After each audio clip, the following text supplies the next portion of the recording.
Pemirsa, banyaknya anggota ex-Gavatar yang berasal dari Kabupaten Blitar membuat jajaran kepolisian setempat waspada.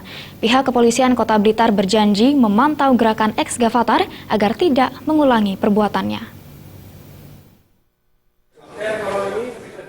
Sebelum dikembalikan ke keluarganya, para ex-anggota Gavatar ini harus menjalani tes kesehatan terlebih dahulu yang disediakan oleh PMI Kabupaten Blitar.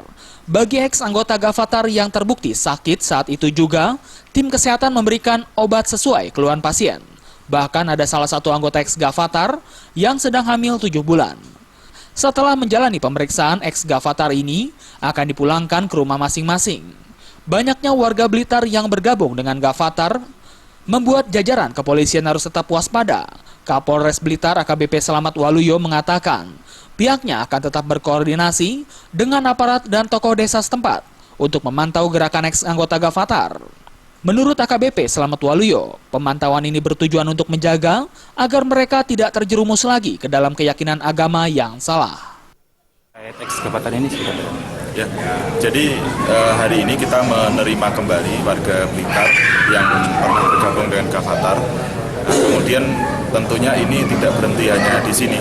Kita tetap pantau, kita tidak lanjuti, dan kita sedang membuat nanti konsep bersama Pemda bagaimana tidak lanjut setelah ini.